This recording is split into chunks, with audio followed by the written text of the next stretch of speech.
Huyo jamaa amepita ndo anakuanga nyuma kamera. Mmemwona?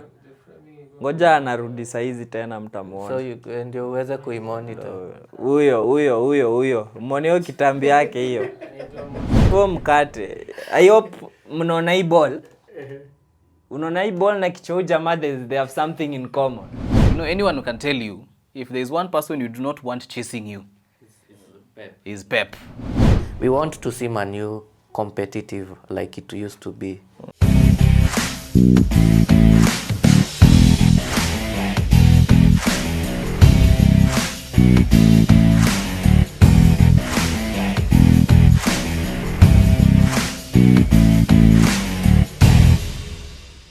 Hello there and welcome to the Skippers Pod, where we celebrate everything sport because we love the game. Another amazing game week 16 with big games, big results. And of course you had to bring in, as you know, the big boys. With me is none other than Ndishu Mwenyewe, the Arsenal skipper. And next to him is also another Arsenal skipper, Dr. Andy, bringing insights of what you need to know and what you need to look forward to in the EPL. So, like I mentioned, game week 16 was a massive game week for the Big Six. Favorable results for a number of them. From Anfield to Emirates, Stamford Bridge to Selhurst, the Big Six saw favorable results, but not so when it came to City Stadium as well as Old Trafford, with Tottenham and Manchester United not getting the best results, which begs the question, should we still consider them Big Six? Now, we will answer that shortly, but let's begin with the latest game for game week 16. Manchester United. We saw an 8-goal thriller. That game was insane, bana. What an entertainment. I think mimi nimerank your game kama the most entertaining this season so far. I don't know if we'll get another one like that, but I was entertained. Especially watching from a neutral point of view, because sahi mimi huwa sikazi Man U. Unawakazia wafanya nini? So, I mean, it was a very entertaining match sababu Diallo aliscore first, and then they were able to Bournemouth waka equalize, and it was like that. So mnafunga, tunaenda 4-3, tunakuja 4-4. I mean, it was a very entertaining match. Highly entertained. Crazy as well. Dr. Andy, what was your take from it? Acha niseme I'm very disappointed juu Bournemouth ilikataa kupiga Man U. Me at any given point siwezi support Man U. The only time I can support Man U ni kama they have to win so that we win the league. Maybe that's the only time I support Man U. But anyway, naweza sema in a way ina to show why having a good defense is very key, especially in the Premier League. Because as much as you can score goals, if you can't defend them, then ni kumaanisha mko as good as the team that can't score goals. So it was a very entertaining match, and sasa let's see how Man U will go moving forward without their key players. But so far, one of the most entertaining matches in the league this season. I mean, when you're looking at it, bana, you almost said stop the count. Bao inaingia hapa pale back. They started leading, then they went under. Yes. They made a comeback. Walikuwa wanafikiria sasa hao ndo wanamaliza. Wanafinya kufinya. And then obviously, you know, the funny thing ni the last kama 5 minutes or so, kuna period Man U they were almost losing. When they were 4-4, kuna chances like Bournemouth walikuwa nazo kama 3 or so zenye they didn't. Their keeper really aliwasaidia. So ingekuwa saizi tunaongelea maybe 5-4 ama 6-4. Na pia Mbeumo waliuza so many chances. Very good chances, clear cut chances zenye angepeleka Man U ahead. Alipoteza many of those. And what Andy is saying, Man U they wanafunga mingi lakini pia wana concede mob, because they have scored 30 goals so far, but they have conceded 26. So they have a goal difference of 4. For a team that has scored 30 goals so far, with a +4 goal difference, then hapo kuna shida, then they have to really fix their defense. So you're saying mbele iko sawa, nyuma kuna shida. And that's hiyo game ilionyesha hivyo. Yeah, because both teams so you can also argue from the Bournemouth perspective that pia wao walifunga 4 and then pia waka concede 4. So I think both managers were looking at how can we attack more. I don't think they paid attention to how can we defend what we are scoring here. Interesting as well, but you know, in a game of football, it was very fluid. Fluid games are normally very interesting. I know they normally attack certain,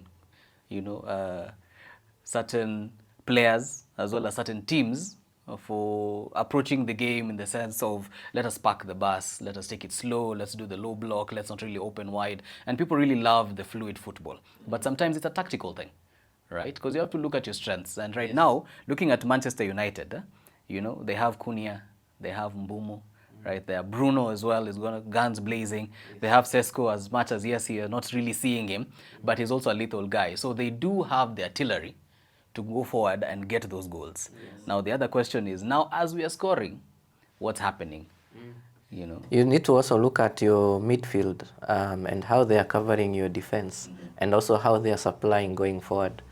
And then your defense, can you be able to score 2 and lock it so that you don't concede and the game ends at 2-0? Yeah, so. Okay, that's an interesting perspective. But do you feel Amorim, now he's gotten his form, he now knows what he's doing, ama it's still, kubahatisha? I think hiyo game yao na Bournemouth niliona ni kama alikuwa na try formation ya, was it 4-4-2 or something, ama jiko ilikuwa 4-3-3. So nimeona ni kama alikuwa na try ku play with the back 4. So naweza sema currently bado Amorim hajapata the right players wenye wanaweza fit system yake, ile like his preferred 11. So he's still trying to see which is the best partnership in terms of kama ni defense. Afisa pia unapata injuries pia zimekuwa zikimsumbua. So unapata ile period yenye maybe Lisandro yuko, unapata Maguire yuko. So sidhani kama kuna period yenye amekuwa na everybody available and fully fit, yenye sasa anaweza sema now I can have my partnership of maybe Lisandro na Maguire ama De Ligt, unaona. So he's still trying to get his preferred first 11. Alafu pia venye fixtures zinakuja more, so inakuwa a bit tricky. So unapata he gets it right in one game, then get lost in another 3, then another 2 na nini. So bado haja get the right caliber of players ama ile system yenye anajua sasa ndio itakuwa my preferred 11 au wengine watakuwa nakuja tu kujazilia.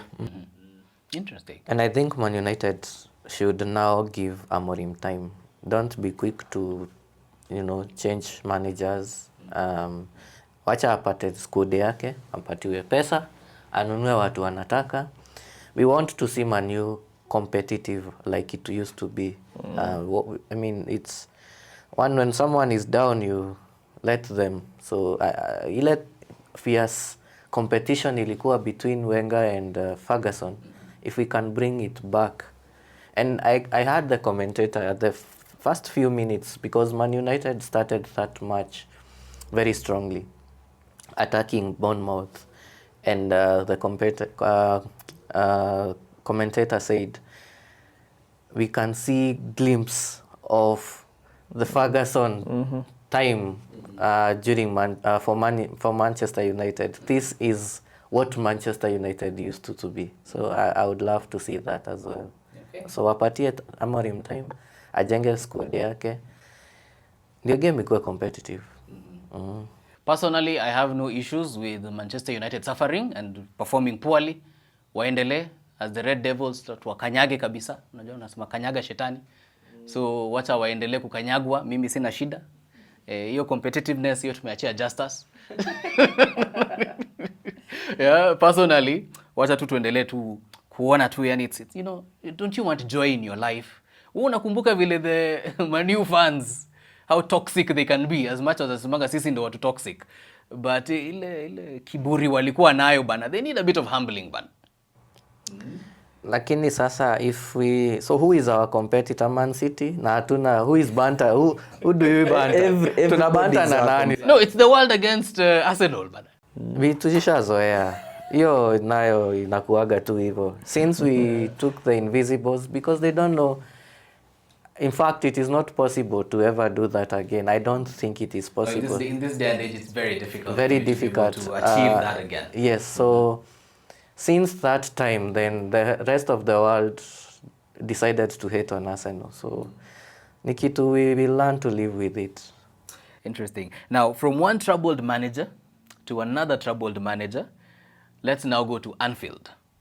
Yeah, you know, we have been complaining and seeing that it seems Slot had lost the plot and he was fighting for his spot. Do you feel the results that we're getting from Anfield right now, is everything now seeming okay? Unajua in football ama in a marathon, juu league ni kama marathon. Huwezi sema after just 2 positive results that the manager has gotten it right. He's on the right track, yes. Lakini bado hatujaona how he will fare against the big boys, unaona? So we haven't seen him again, let's say a return leg between Man City, between Arsenal, between Manchester United.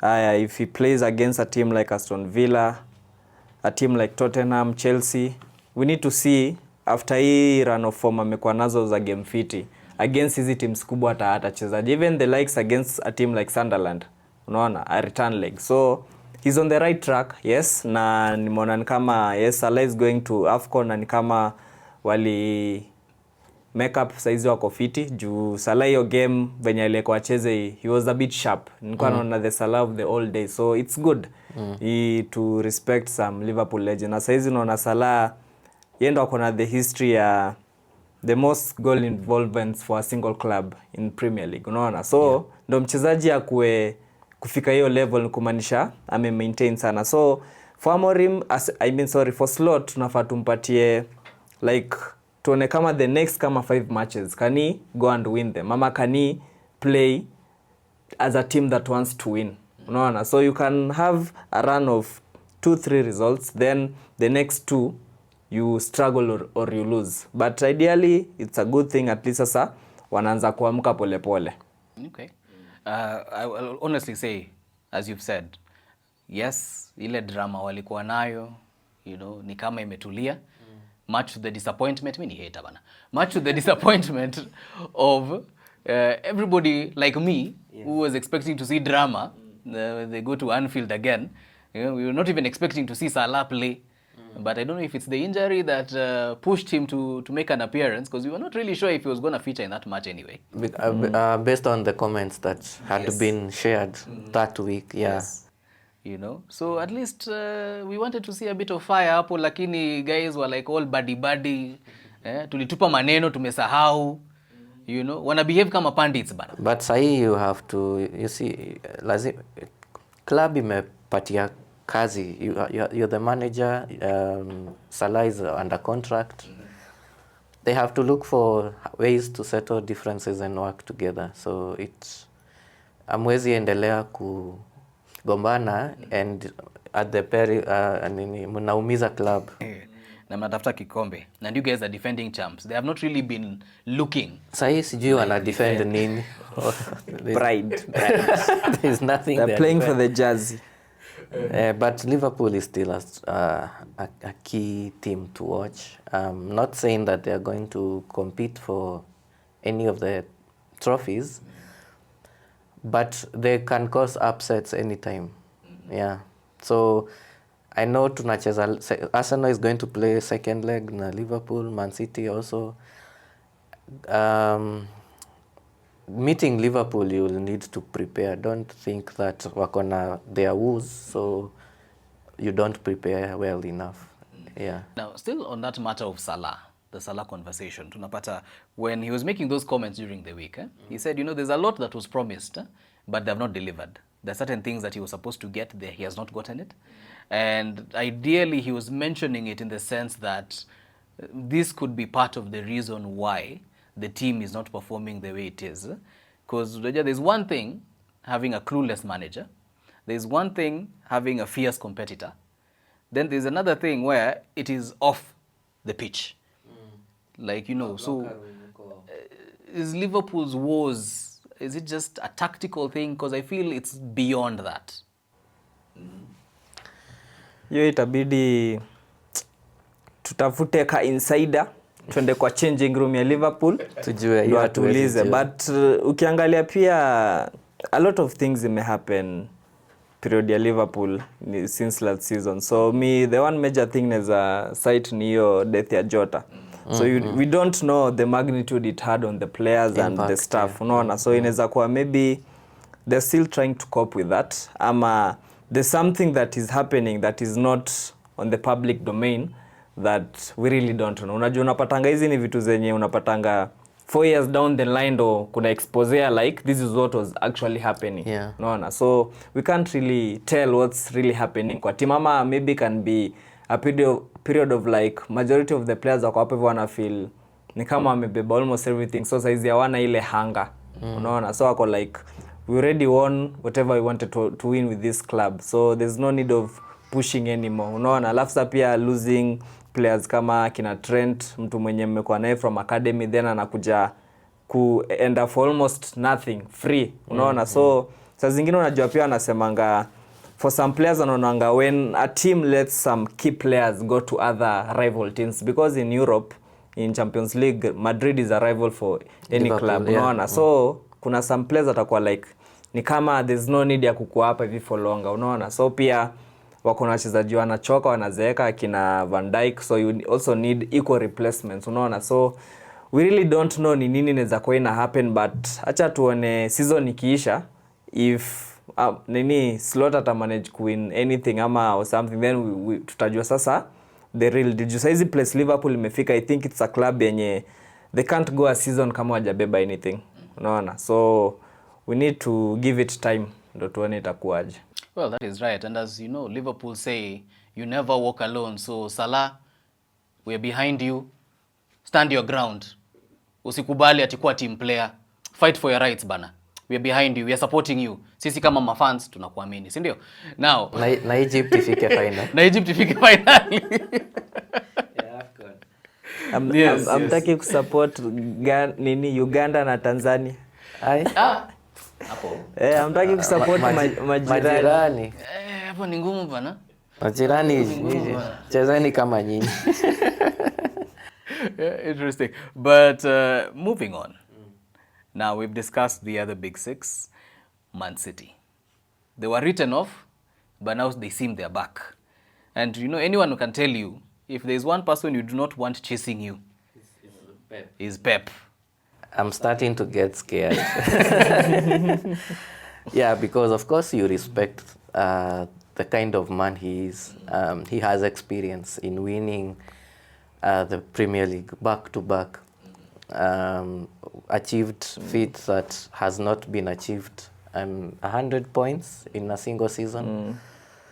So Pep is still someone to look at. He mentioned that this race is far from over. And look at him, 2 points behind us, just waiting for a slip up. Yes, and he'll take that position 1. So at least it puts Arsenal on toes, so that every match is a must win. Because if you don't, Man City will win. But I also don't. We have 22 matches left. I don't expect Man City to take 66 points. Yeah, so I know they will also drop in points. Arsenal is still doing well, considering the level of injuries that Arsenal has, compared to Man City. And these people are human beings, and they are likely to get tired. They are likely to get injured, and no team is injury proof. So we expect that they're also going to drop points. So that's an interesting take that you've said. That is true. They are human beings, but there's one person who operates like a machine, and that is Haaland. That guy, man. Who can stop him? But I will eat my words, because I always said that Man City is a one-man show. right? Because ideally, if Haaland performs, City will perform. If Haaland does not perform, City will struggle. I still believe, to some extent, Haaland is the talisman, but we're seeing the likes of Foden coming up, and he's had a very good, couple of game weeks. Run of fixtures, yes, he has. Looking at ideally the amount of even points for FPL guys who have him have been really celebrating. And we mentioned that in our last podcast, that right now it's either Foden or Haaland. And look at the last match Palace, they played against Palace. It's the two players that featured on the scoreboard. But you see, it's still a unit, because before Haaland to score, then he has to get supply from somewhere. Yeah. What we can say is that the two are the most clinical on goal in the box. So if the two do not perform the way they've been performing, then we see City dipping in form. And we saw that a couple of weeks ago, where you're letting a 4-goal lead against Fulham, and then having to get a scrappy 1-goal final minutes against Leeds. So Man City is a team to watch, but they still have their woes to think about. Okay, interesting. Dr. Andy. Pep nampea respect because ajabeba EPL back to back, amebeba back to back to back to back. Unaona 4 times. Yeah. Set record. Na Pep is a coach mwenye anajua how to win. Unaona? Amebeba na Bayern, na amebeba na Barcelona, na sasa amebeba na Man City. So he has been there so many times. Anajua what to do. So hiyo ndio kitu inampatia an edge over City. In a way, I'm very happy. I'm not scared. I'm actually very happy that City wako on our neck, because ni kumaanisha we don't have any time to relax. We need to make sure that every match tunacheza as a final ndo tubebe, unaona. So ideally naweza penda kama tunaweza peleka even mpaka to the last minute, last day of the season na tubebe, but having a person like City akiwakimbiza inawakipontoz vizuri. Alafu sasa pia ukiangalia mtu kama Haaland, hata kama when he doesn't perform, his mere presence in the pitch, it's just a threat to the opponents, unaona. Because he's big, he's fast, like uni mtu mwenye hata kama anakuanga na very few touches kwa ball, lakini he'll just make a nuisance of himself anywhere kwa opposition box. Alafu unaona pia mtu kama Foden kupick form yuko fit. Alafu pia kuna watu kama kina Shaki wenye walikuwa injury kidogo, saizi wameanza kupick up kidogo. So unaona, yes, hawana hiyo squad depth kubwa, lakini they have quality in terms of their first 11 ama their first 15.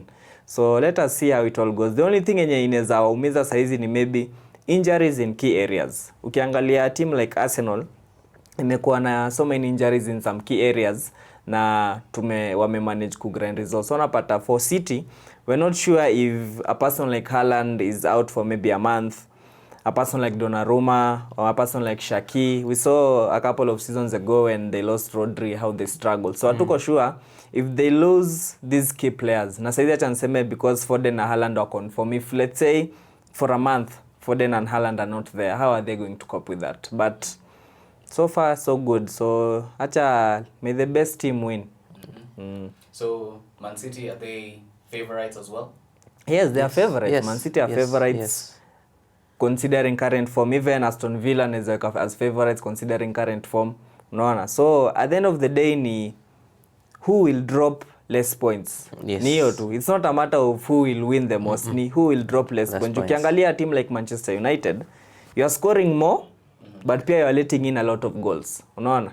So ideally itakuwa ni like who will drop less points. So kumaanisha even if you are scoring less but you are letting in less, you can win a match 2-1. Na kuna mwingine anaweza shinda game maybe 5-4. It's still the same. Lakini nyinyi mlifungwa bao moja, amefungwa bao 4. Yeah. Na at the end of the day pia hiyo goal difference matters. That's why they say that defense wins you titles. Yeah, so as much as you're good going forward, you should also be able to defend very well.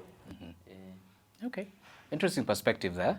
And moving on from there, we've seen that Man City is doing very well. Pep has a pep in his steps. But ideally right now, a team that is feeling the heat is Hotspurs. Tottenham. What is happening at Tottenham? For Spurs naweza sema there's a time when walikuwa walipasu like 2 players wakawahata. So they tried to go for Eze, missed him. Gibbs White kadhani anaenda wakamhata. So naweza dhani at that time when they wanted to get these players walikuwa na feel maybe they might fit in a certain system ama wangefill hizo gaps. So unapata hiyo ndo kitu maybe in a way inawamaliza. Lasa pia to date I still don't understand why they sacked Ange. June ko like uni manager mwenye waliwaletea trophy. I think was it the first European trophy amebeba, siko sure. I need to confirm. Naona so alafu out of nowhere amemsack. So you never know, maybe kuna wachezaji wenye walikuwa like unajua saa zingine unapatanga as a team you need to build your relationship with the manager, players, fans. So if after every 2 to 3 seasons mnakuwa na new players, after pia unaona they lost a person like Son. Son alikuwa very integral to how they play, hata kama maybe he was getting old, but still having Son in the pitch alikuwa anaweza make some very silky moves, unaona. So unapata for Spurs naweza dhani maybe ni hiyo the competitive edge ndo ana lack to hiyo, just somebody to push them to the next level. So unapata saizi ule mtu mwenye ako hapo hivyo maybe ana try sana, maybe naweza sema it's Romero, lakini unapata pia at times anakuwa na injury. So hawana like ule mchezaji mwenye ako consistent in terms of performance na pia off and on the pitch. So unapata hii siku maybe Kudus atashine kidogo, hii siku maybe Richarlison, but sasa hawana ule mchezaji mwenye unaona kama Man U they have a person like Bruno, yeah. Unaona ukikuja huku hivi kwingine Man City they have a person like Haaland. So saizi hawana ule mchezaji mwenye anaweza take mashida zote kwa mgongo wake aseme I'll push the team forward. So they have good players, yes, lakini sasa bado pia I guess hawaja get the right formula. So if they get the right formula watasumbua teams, because on paper they have a very good squad. I think they also lacking on that kind of profile of players. You may say they have a good squad, but there's that profile of players that they don't have any world-class players. They don't have players that can turn the match around. You see, when Man City was doing back-to-back, when nothing was working, when it was too difficult, you could see someone like KDB deciding, let me show you what we can do. And then from nowhere, pulls a shot and it's a goal. Previously, they had Company doing the same thing. For Arsenal, if you look at the Wolves match, Saka decided to carry the whole team on his shoulders. So Tottenham doesn't have that kind of a profile in their squad. I don't see any. Okay, Romero ndo naweza sema anafitio profile, lakini sasa consistent, not doing, like he can't do consistency, injuries kidogo, but in terms of playing for the team Romero naonanga yeye hujituma sana. Unajua kuna kujituma and then kuna hiyo unaweza jituma, yes, but bado hujafika hiyo level ya kukua. I don't know, you can't put Romero, Saka, Haaland or KDB in the same bracket. I don't see. Okay. Ama uno. Roger, you're saying that personally, I also think injuries has, zimemsumbua. And if you're looking at also the other squad members, right? You see they have the likes of Solanke, Madison is still out, Udogie. Those are the people who work as a cohesive unit. Tottenham's strength was a cohesive unit. Yeah, so the team was very cohesive and they defended well, they attacked well, and they relied on each other. But if you look at the changes that have been happening in Tottenham right now, and you look at their defensive stronghold that was there, you're looking at Van der Ven, Romero, and you're looking at Pedro Porro, it's no longer the exact same. There's a shift, you know, and we're wondering when they'll be able to change that. But so far, there's a crisis in Tottenham. Mi sioni kama kuna crisis. As long as Tottenham itaendelea kutuchapianga Man City, mi niko tu sawa. Waendelee tu kuchapa Man City hapo atakawa kokombo. Because unapatanga Tote wako chini, lakini when it comes to Man City, it's like they just wake up. So ni kama Villa na Arsenal. And talking of which, wanacheza na Liverpool next. Yes. I know we'll talk about that, but that will be an interesting one to watch. I'm also looking forward to Aston Villa and Manchester United because I know hapo kuna mtu anaweza umia vibaya sana. But shifting from Tottenham, the last big six before we move forward with the conversation. You know, we've been talking about Tottenham and we normally say, what do you think of Tottenham? Do we say it? And what do you think of Tottenham? Yes, the Arsenal. Still top of the table, even though 2 points. That match, first of all, was very interesting. Yes, was interesting in the sense that it's number 1 versus number last. the number 20 guy. And everybody expected A battering. Yes. I equally expected a battering. But this is Premier League. This is Premier League. Never underestimate anyone. Even ones with 2 points. Yes, it doesn't matter. Because when it matters to them most, they show up. Now, the problem with Arsenal is that every team respects them. So when you're going to meet your most fierce opponent, you're going to prepare very well, even mentally. And that is what happened to Wolves. But I also think there was a bit of lapse of madharau kidogo with Arsenal going to that match. I think kuna vile nilifeel ni kama players walikuwa relaxed, like huyu si tutapiga tu. Wolves 2 points. Yes, which was very disrespectful to Wolves, and you had to fight to the last minute to secure 3 points. That one was not what we expected. Ideally, looking at how we approached the game, it was equally very tough. You know, and it was supposed to be clear-cut. It was not supposed to be an uphill climb, considering who they are, their current form in the Premier League, you know. And you've mentioned something very interesting about respecting Arsenal and bringing the game to Arsenal. I believe Wolves went into that match trying to secure a point. Yes, that was what they went to that match to try not to lose. Yes. Yeah, because they were like, we're not going to win these guys. We won't beat them. But don't lose. But don't lose. Yes. I think that is the mentality that they approached, considering even the low block that they were putting. You could see their faces when that last goal was scored, 90+4. They were very disappointed. The Wolves players, I think in their minds, they knew we are going to secure a point. But that last goal really... It finished them. And considering they are also breaking records. They're almost breaking records, considering they have 2 points, 16 matches played. One of the least. To ever be. Yes. You know, At this point in time. Yeah. That is history, and I think they don't like it as well. Yeah. So from ideally a mental kind of state, the players are not really, they do not want that, and I think that is the main thing that they're trying to push against. But Dr. Andy, looking at Arsenal's performance, should Gunners be worried? I mean, we didn't even score, Bana. Okay, we had 2 goals, but none of our players scored. Yeah. Should Gunners be worried? No. Should other teams be worried? Yes. Kwa nini? Okay. Watu huku nje wanapiga mdomo sana. Wanasema tulipigwa na backbenchers. Unaona? Lakini majority of watu wako na machungu ni watu walikuwa wamebet over 4.5 alafu haikuingiana. So jamaa badala ya kupelekea machungu kwa Muhindi ananiletea mimi fan wa Arsenal. Ni kama mimi ndo nilimwambia ki Arsenal over 4.5.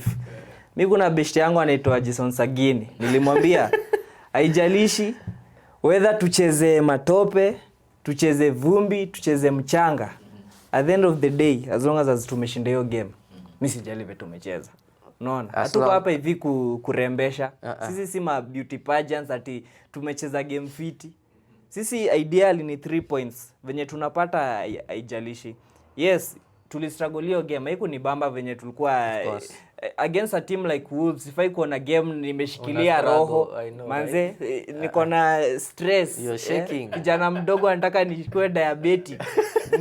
Manze, pressure imepanda. Yaani hata ukiona phone call hata utaki kushika, unaona? So kuna teams zenye haifai kuwa hivyo, lakini kitu yanibamba ni like we found a way to win. Na hivyo ndo napatanga teams that win the league, that's how they play. Unaona? We are on the road to being champions, unaona? So ideally hiyo ni the mind of a winner. Yenye uko like liwe liwalo. No matter wanasemanga it doesn't matter how many times you get down. What matters ni how many times uliamka. Unaona? Yes. So hiyo game ilikuwa imefika place mpaka anasema hapa hivi hata kama tutapata draw at least juko like manze tukiweza pigwa itakuwa worse than kupata draw, unaona? Na the fact that sisi tulifunga any of the goals ni kumaanisha the game was very tough, unaona? But ideally tulifind a way to win. So mimi bottom line ni get 3 points. As things stands, if we win all of our matches tunabeba league. Yes. Unaona? So haijalishi mpige team 4-1 ama mpige team 5-4. Bottom line ni 3 points. Unaona? So hata mkijuisi bake ati sijui mkipigana 4 itakuwa 4 points. This is football. So hata tukipiga team 7-0 inakuwa 2 plus 3 plus 7 goals. Yes. So mimi nimefurahi watu walibet. Poleni sana. Pelekeni hasira kwa muhindi. Msiniletee mimi. Peleka hasira kwa muhindi. So ukiangalia last season kuna game fulani Liverpool ilicheza na was it Leicester? Na ikaisha the same way 2-1 na all the goals were scored by Leicester. Fires, nilikuwa anaitwa Fires ama Fires akifunga Fire alifunga classic on goals. 2 a brace of own goals. Kwani anakuwa ana compete na Koscielny.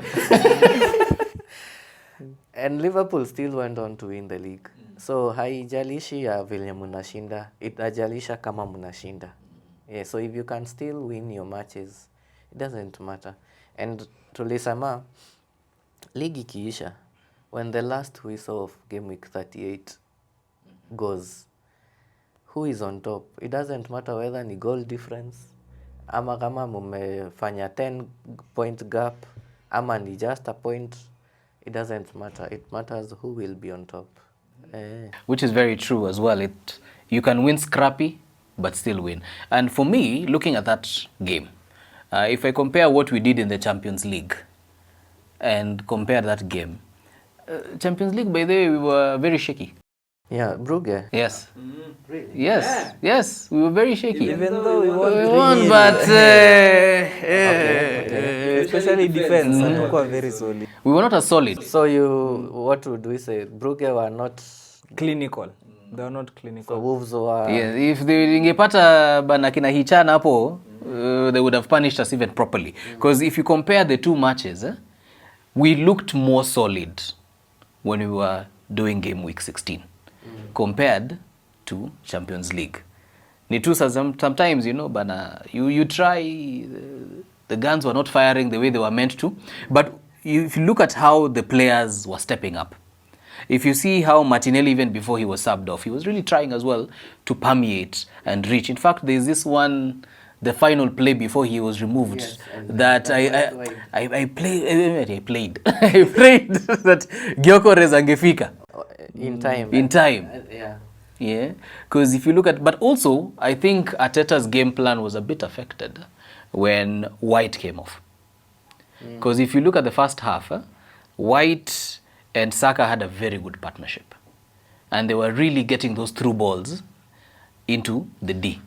Even though we didn't have a shot on target until I think around the 70th minute. We didn't have a shot on target the entire first half. And I'm wondering then what was working, because how did we go to halftime at 0-0? Nothing was working in that match. It was a very... We were just possessing the ball. That was the only thing. And it doesn't help if you can't... I like what we did in the Champions League Brugge match, because players were taking shots from distance. If we had done that at Wolves, probably would have had scored by the time we were going to halftime. With Bruges, you know, those guys had not packed the bus. That's the only difference. That is the difference. There were bodies on bodies on bodies. And that is what we are likely to see in the Premier League moving forward. We have been seeing that. The match between Aston Villa, even Man City packed the bus against Arsenal. So the only way, teams know that the only way to probably get a point from Arsenal is pack the bus. Because if you go toe-to-toe with Arsenal, you're likely to concede many goals. And if you watched the Atletico Madrid match, once they scored, once Arsenal scored, the Atletico started attacking, and that is when they actually conceded more, as opposed to when they were defending to try and get a draw. So once you open up your play, then you leave spaces for Arsenal to score. That is true. In fact, I think only 2 teams have been able to play open play against Arsenal so far. And one of the teams that I saw really opened up and gave us a run for our money was Chelsea. Because Chelsea did not pack the bus. They came at us properly.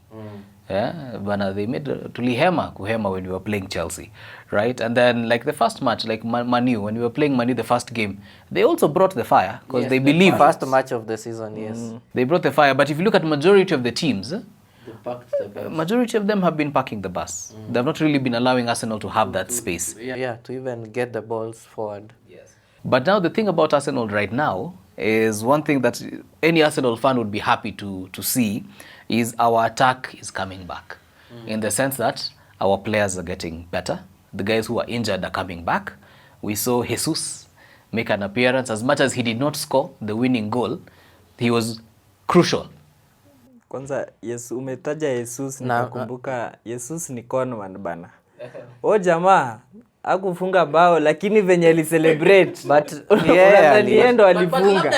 Labda alifeel ilipita kwa kichwa yake bana. Bola hata ikumguza anyway lakini but alikuwa ana celebrate bao. Hapana. Hiyo mpaka unaona anapo kwa maplayers anafanya ni kama niendo mpaka Anyway. But labda ilimguza hatujui. Unajua labda ikaguza ikaenda. Jesus ni Kimani. Tutafaa tu zoom tena vizuri tuone vile ili nini. Siwe ni player. Si unajua sometimes unaweza kuwa ball na uja. Mimi kazi jaguza anakubali tu. Jesus alishangilia unadhani yeye ndo amefunga winner. Bana nakwambia kama si cameras hiyo ingekuwa bao ya Jesus. But he was very crucial in giving pressure. You see? And if you look right now, tuko na those attacking prowess. Front tuko sawa. Our guys are good. We're just waiting for Havertz to make that appearance, which I am hoping by maybe, if not end of this month, early next month, we will be able to see him to give that attacking option and change play. But now the problem is at the back. You know, we have very good defenders. I agree. I rate them. But when you're seeing White injured, you're seeing Magales. I don't know what is happening with is it fixtures, congestion? What is happening with, because these injuries are now becoming concerning. We've now lost White for a month. Yes. Magales is still out. Mosquera. Unajua the funny thing, ati ni zile injuries unasema ati mtu alibondwa kwa game akanini. Nile unapata tumecheza kidogo, sijui mtu aliruka amelanda aje, kimbia kidogo akatoka, unasikia out for weeks. Kama hiyo hamstring ya White ni ile run wali make. Zubi ali make a sloppy pass and then so hiyo kukimbia ika stretch hamstring. And you could see him holding his left.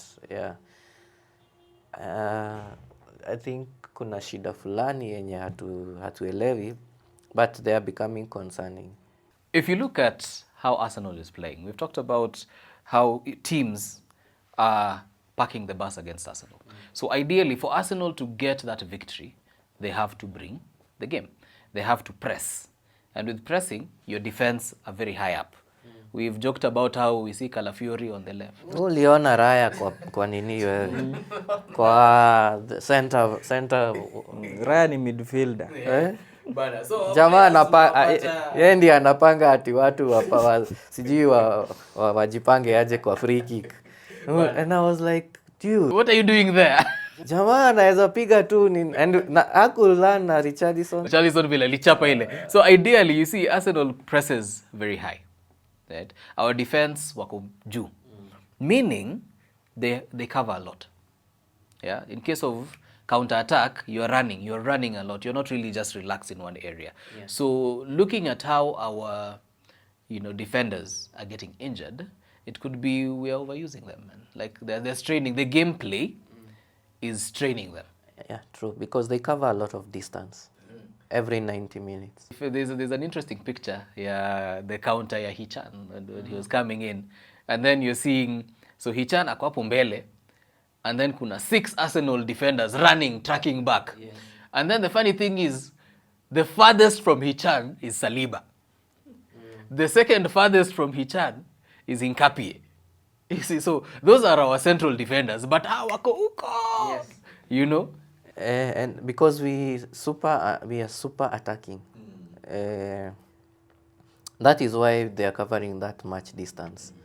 Na hiyo ku run hivyo pia ina stretch muscles. So but then hiyo team ni kama zimeanza kudiscover, because ukisit deep as an opponent, now make sure hakuna spaces, as long as Arsenal has the ball but they can't penetrate, then inamaanisha you're not going to, when you get a chance to run, nyinyi mmekuwa mkipreserve energies because you've not been running much. So mkipata chance murun na outrun Arsenal, then you get an opportunity to score, because that was a very good opportunity for Wolves to score. And we saw that, actually, that is how Villa won the match. That's how Villa won the match, yeah. Yeah, and true. And Wolves also walisumbua towards the end, because you park the bus, you get your momentum going, and then final minutes. And they have known that Arsenal ikicheza that for 60-70 minutes, they have lost the gas. So mkikuja attack, because nimekam kunotice that opponents wana attack Arsenal sana from around 70th minute, munawapeleka ball ko box until they wanna make hizo mistakes. Get frustrated, they make those mistakes because they've been pushing for 70 minutes. By the time wamechoka. And I think that is something that it's true. That's a pattern that we are noticing. That Arsenal needs to get a formula. The set pieces were helping. We need to bring them back. I know we don't have Magalhaes, but then it shows you how of an important player he was. Because when teams park the bus and then you score through those set pieces, corners, you destabilize them, because they are because they won't continue defending, because they have nothing to protect anyway. Yes. After that, they will come towards and try to get the goal, and then from there now you bring in Martinelli to hit them on the counter. Yes. Interesting as well. So we really hope and pray that Magalhaes can come back sooner, or we get another talisman to be able to to be able to score those headers for our set pieces. Mosquera looked very, lethal in that sense. I remember there's a set piece that he was given and he almost scored a goal. So maybe, but also now he is injured. But let's see how it goes. That is how the cookie crumbles. Anyway, we have spent a lot of time talking about Arsenal. Si lazima, unajua jezi tuna represent hapa bana. Arsenali lazima ikwe at the helm to talk about it. But right now, I want to talk about, we've talked about injuries, we've talked about fatigue, and it's majorly because we are seeing that these guys are playing crazy amount of matches. So many minutes. Because even as we speak, there's Carabao that is supposed to be played. Yeah, we know Champions League, and during the festive season, the games are so many back to back, to the delight of fans like you and I. But at the end of the day, we have to ask ourselves, is it okay for these players, considering they have the normal club football? Yes. Then we have the international duties that are also ever increasing. We're looking at how during the break, guys had to participate in the Club World Cup as well. Yes, Club World Cup. You see, those are matches that are being increased, and these guys are still the same people. Yeah, and it's affecting them. They're affecting the players. I know football is become a big business. We may not be liked for saying certain things, but we need to also think about the welfare of the players.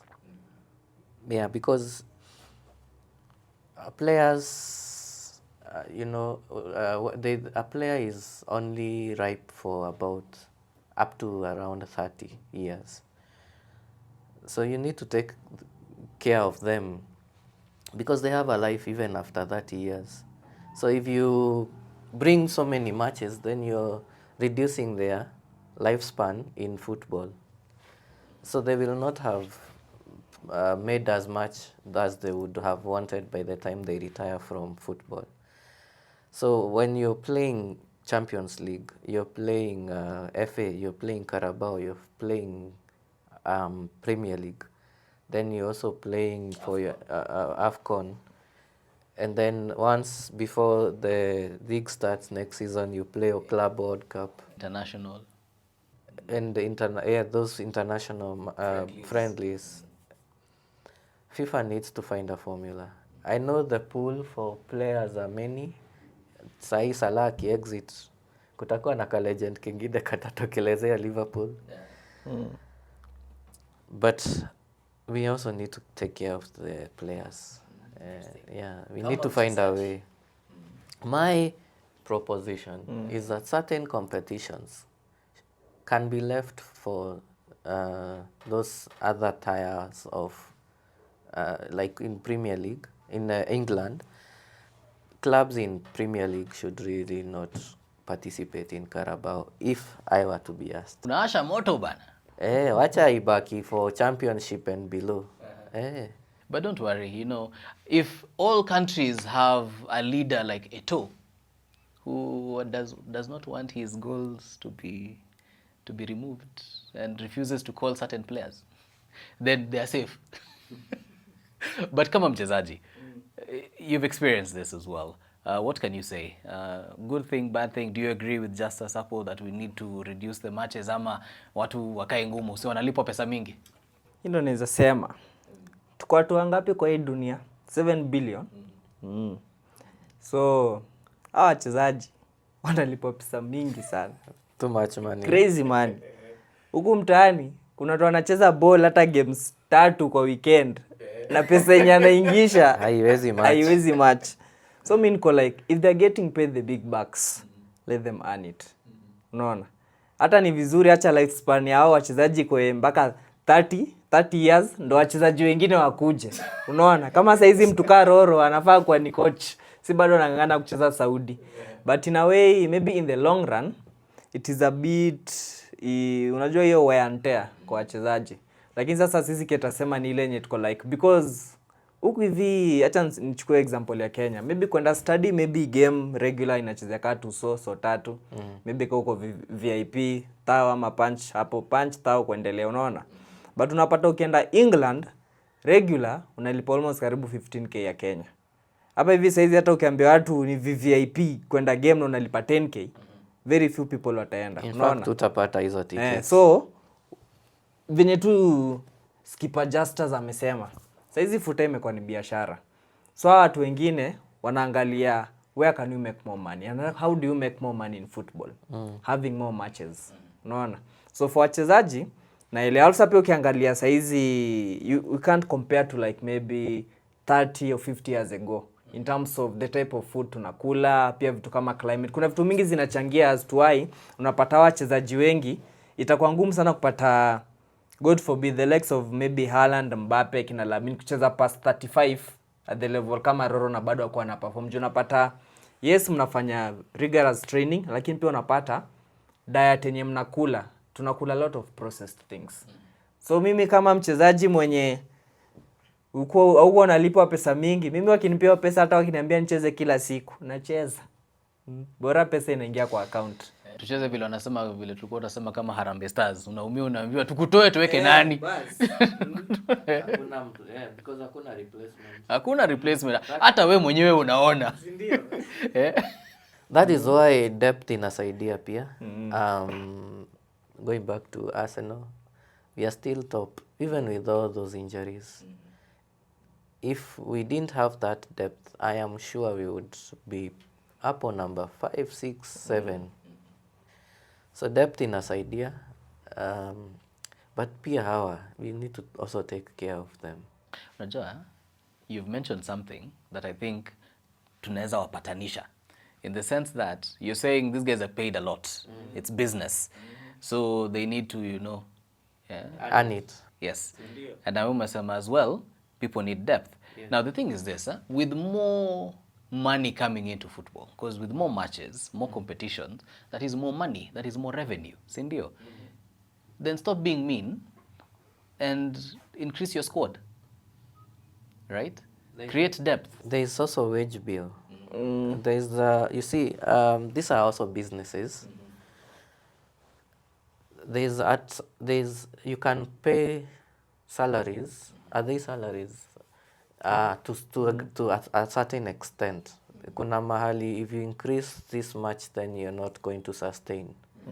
And they have finance departments, accounts departments that really take care of those things. And then they are paid weekly. They have pia kuna specific number ya wachezaji unafaa ukuwe nao. Then there is the when squad. you can register. Yes. No, we need to review those. Now those laws are the ones that need to be reviewed. Yes. Because you guys are adding competitions. Increase the number. We can all that can be reviewed so that we are able to increase the squad number, but then also be able to now reduce their wages.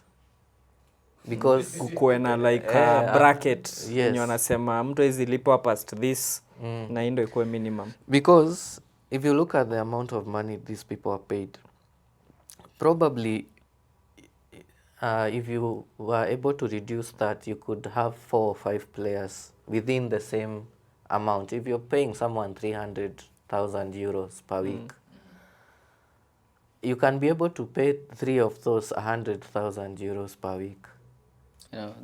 It's very simple. Kujeni Africa bana. Chukweni kina Anderson hapa. Huyu ukipata tu 1,000 euros. Nilipanda bei bana. Atakubali 1,000 euros a week. Hata complain. Nilipanda bei. Arsenal ndio anawezechezea bure tu. Lakini hao wengine walipe. Hao wengine wafike bei. Much more African players bana. We are cheap anyway. But yeah, ideally we need to a review of that so that we can accommodate the pressure that is coming from, increased competition, more leagues, more championships and all that. And I think at the end of the day, if we get that right, we will continue enjoying the beautiful game. I mean, if people can choma waki bet, that means there is interest. And there's only more money that they will make out of it, sindio? So, we've looked at that. Yeah. We are the Skippers Pod, and we are all about seeing how good we are as skippers. So, FPL. Yeah, FPL gives us a chance to also put our knowledge into test, so that usiongee tu. Sasa wewe ukakuwa Pep. Put your money where your mouth is. Ukakuwa Pep, how?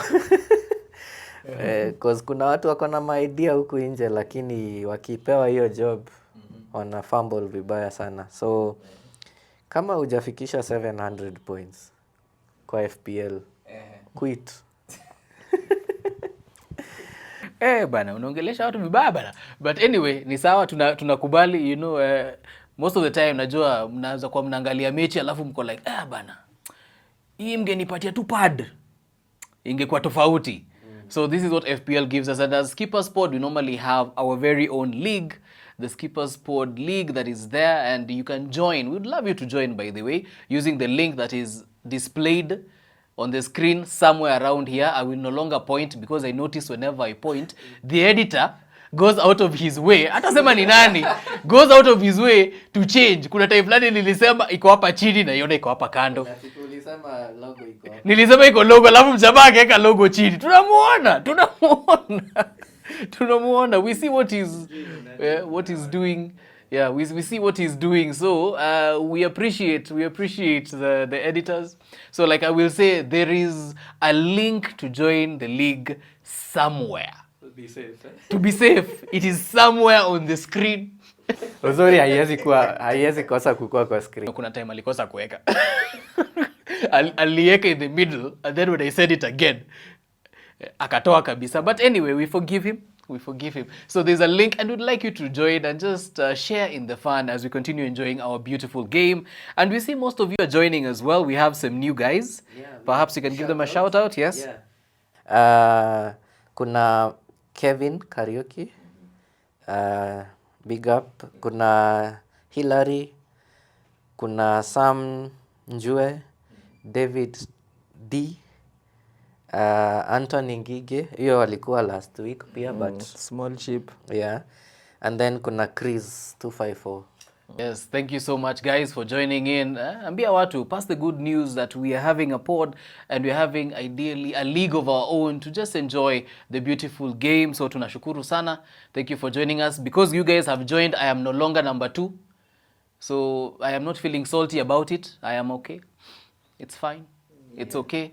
And also our league leader here is no longer number 1. He has been dethroned. Because you guys are actually very good at it. So we really appreciate everyone here. And Chris 254. Usisikie kenye Justo amesema ati kama uko na 700 points by now, wachane na league. Yeah, amepita 747. So kama hujafikisha 700. Hiyo ndio lakini yeye anaweza mwambia jua kufikisha 50 aache tu. Naona alipata 44. So Chris, naona ulikuwa na 44 points. Jite mkutano. Alafu nataka kubiga papa hivi Phoenix 254. Hiyo ndo jina ya team. Jina ya coach ni Sam Njue. Wakiwa na Granite FC na jina ya coach ni David D. So jamaa ndo kwa ligi yetu alipata 92 points. Yes. So kupata 92 bana jo. Kama ni zile enzi za maths. Maths ulikuwa ukipata anything above 70 unafurahia. Wengine kama sisi ulikuwa ukipata anything above 40. Hiyo si kwa usomi anything else. So these guys are exceeding expectations. Hao ndo watu wenye saizi at least mimi mtaangalia timu yangu ilikuwa wapi, but at least iko number last. Naona big ship pia. Saizi at least unaweza. Sasa umekuwa medium ship. Hujakuwa big ship bado. Kwa hapo medium ship juu 73 bado na unajiita big ship, but kudos to big ship. Next time maybe utakuwa bigger ship ukuwe number 1, but David D na Sam Njue, kudos to next maybe time. we can look at what made Phoenix na Sam stand out. Wewe umefungwa ya Phoenix ama ya Njue? Nimekona ya Phoenix. Huko kwa ya Phoenix. Acha nione huyu Njue. Phoenix alifanya bench boost. Wote walipiga bench boost. Kumbe no wonder. But pia chips ziko hapo zitumike. Si ndio? Na bench boost na bench ya Phoenix ilimpatia is it 16 points? Yeah, 16, 14, 17 points. Yeah, so naona Granite pia alipiga bench boost, but alikuwa na negative 4. So bench yake ilimpea 20 points. Yes. So it worked. Ina work. So our manager of the week? Manager of the week, unajua, we normally have a manager of the week each week, and this manager of the week is not W-E-E-K, but W-E-A-K. That is manager of the week, manager wa wanyonge hii wiki. And this time we were tied at bottom place for us here as the panelists. You know, there's a time I was back-to-back manager of the week. It was not very nice, but we have proved it was, like Slot, and Amorim having a downtime. I have been able to improve. So unfortunately, or fortunately, depending on where you're sitting, our manager of the week was none other than the Anfield skipper, Combo. Mwenye ametoroka. Jamaa ametoroka bana. Ameona. Sinaona wametai. Yes, ndio nimesema wa kwanza ni yeye. Lazima we have to mention him. Honorable mention. The Anfield skipper, Kombo. Vitu zinamwendea Kombo. And of course, surprisingly, our Pep, our Arteta, the one who has been leading the league all through, became the manager of the week. Justus mwenyewe. Ndishu. Yes. Tell us, address the nation. What is not happening?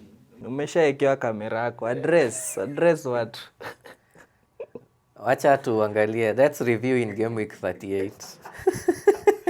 But I had najua there are so many things that go into a manager's mind before the kick-off, si ndio? Mimi sijui. Unajua? Juu unajua unaniambia ati ninge triple captain sijui Semenyo.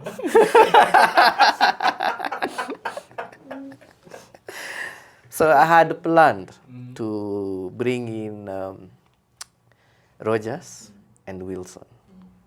Wilson wa Fulham. Those two players performed well.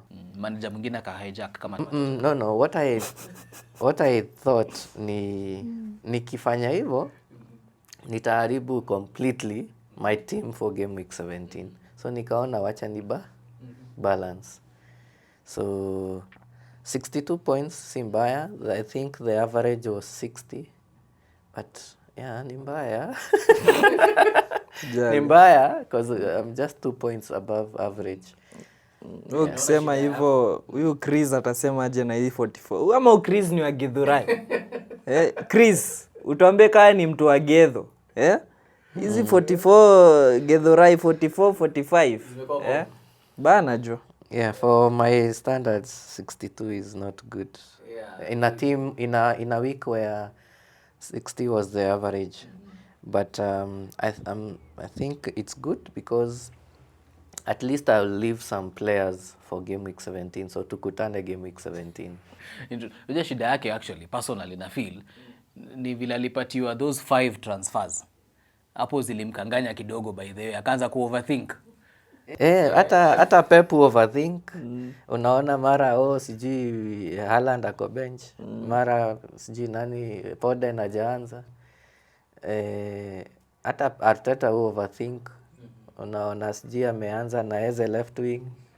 So when it happens. So we hope he will pull up his socks, but for this week he is our manager of the week. Sijui to introduce punishment for manager of the week ndo tujue if it will improve people's games. Tufanya anything else lakini usiniambie nivae jezi ya Man U. That will be too harsh. That will be too harsh, man. We can't do that to you. Very traumatizing. We can't do that to you. But anyway, still on matters FPL, who are the people you're trying to bring in? Who are the people to watch? Going to game week 17. Maybe the people the person to watch nilishamleta. So mimi sikuwa kama huyu ni overthink. Mimi venye tu niliona game week imeisha, nikaona Dusbrihola amekufa, nikaona Wilson aliperform, nikasema acha nilete ujamaa before bei ipande. So ideally pia mtu kama acha nione kwanza fixtures ndo nijue wachezaji wa gani ni wazuri kuleta. Mtu kama Semenyo hivi because ukiangalia wanapiga na Burnley. So bringing a person like Semenyo to your team kama hauna, of course hizi nashuku over 50% of managers tuko na Haaland. So mimi naweza sema huyo sana Semenyo na huyo Wilson. Hao ndo watu wenye unafaa make sure at least uko nao kwa team.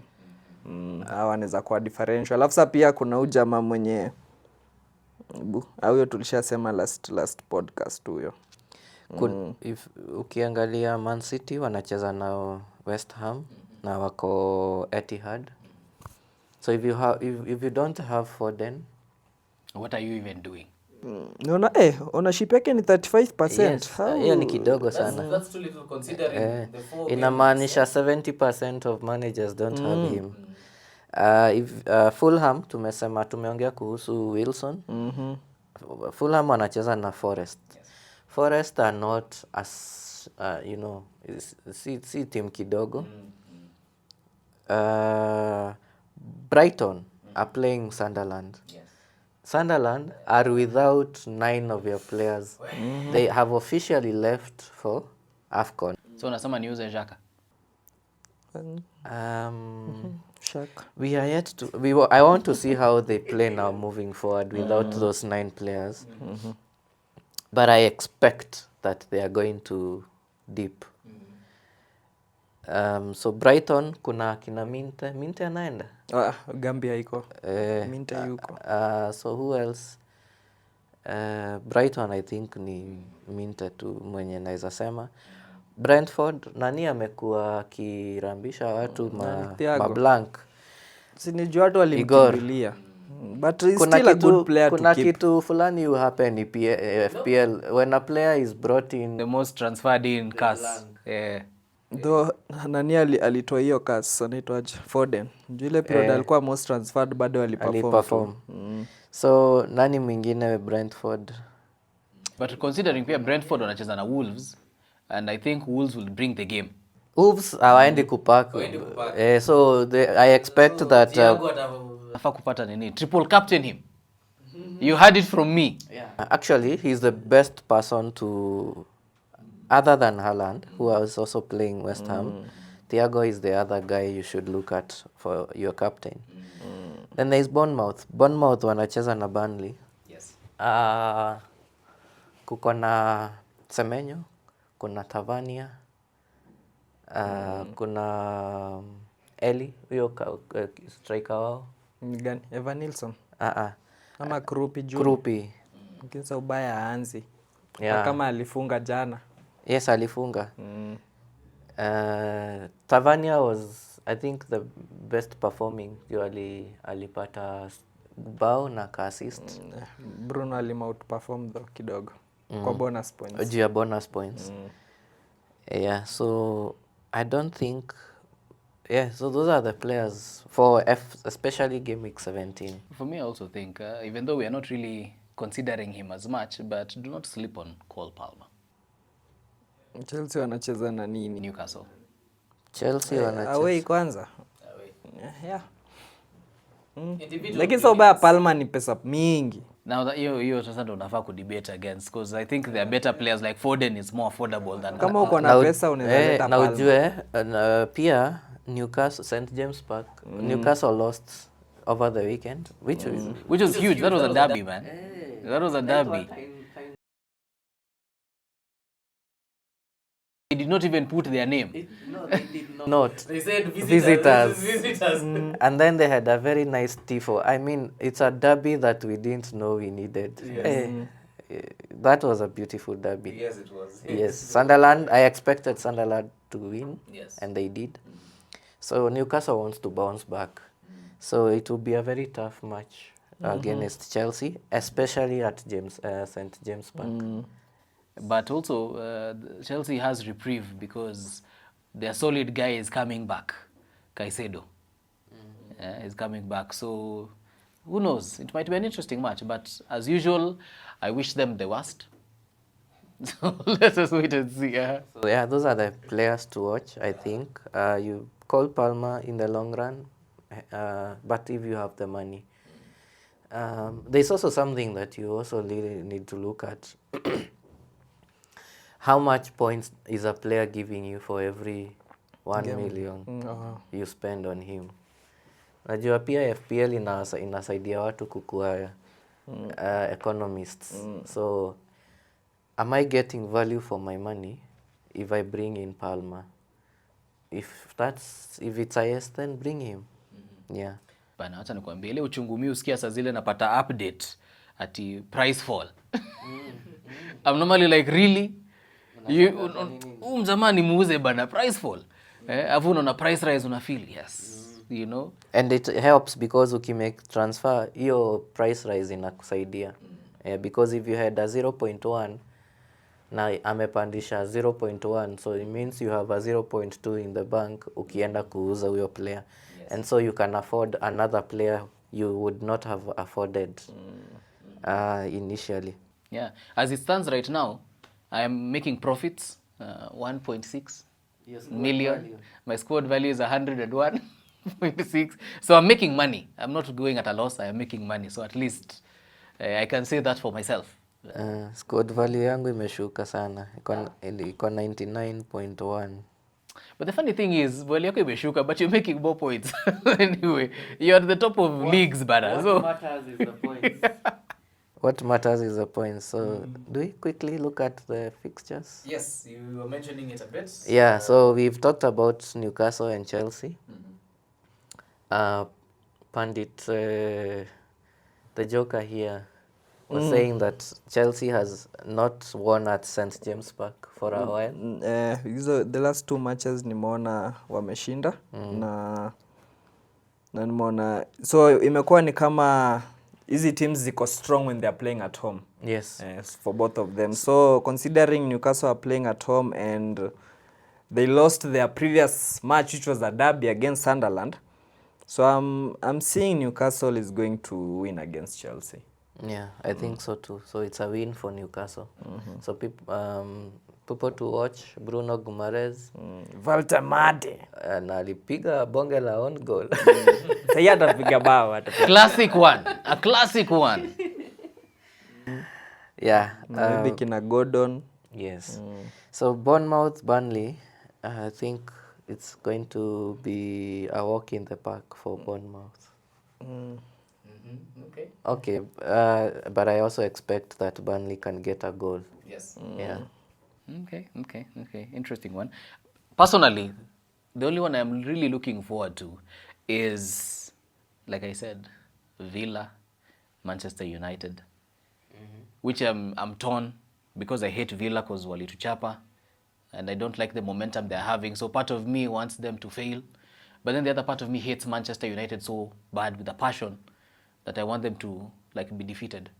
So it's a tricky one as well, but I think that's going to be a very interesting match. But now looking at football without your likes and dislikes. Without bias. What is the fun of football without bias, Bana? No, now let's look at it from a football analysis point of view. I feel Aston Villa has what it takes to beat Manchester United, considering the inconsistencies that Manchester United has been having, and then factor in the fact that these guys are on a hot winning streak. And also that Man United are losing three players. Yes. So I expect Villa to win, but that will be on Sunday. Before then, there will be Brighton and Sunderland.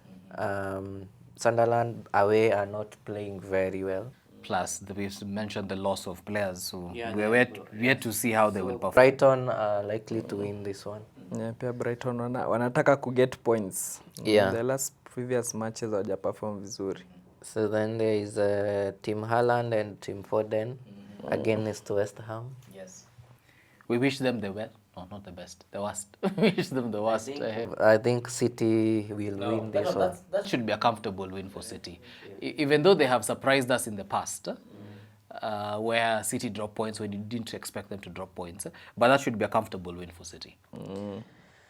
Wolves Brentford. Wolves are at home. Kichapo. Saizi unless wanacheza na sisi ndo wako na chance ya kushinda, lakini kani hizi teams zingine watapigwa tu. So unless they park the bus. I doubt if they'll park the bus at home. Na nani pia Brentford imepoteza a few players. I think ni two. Otara na Onyinka, ni Onyinka ama ni so Onyinke, but sana ni Otara ndiye ana affect. Dango Otara. Spurs, Liverpool, it can go either way. But Tottenham, as much as yes, they are not the best in form right now, the beauty about them is they know how to beat big teams. They know how to play against big teams. Yes. So you cannot write them off. And considering the inconsistencies that we have seen with the Liverpool squad, hata kama unasema they know how to play against big teams, naona hapa their last 5 matches, 3 Liverpool imewachapa 5-1, 6-3, 4-2. So, but Liverpool is not the same Liverpool. History. Kwani Man City na Tote inakuanga aje? Inakuanga Tote na mako hapa, Man City iko hapa, then wanachapa. So seme Liverpool will win?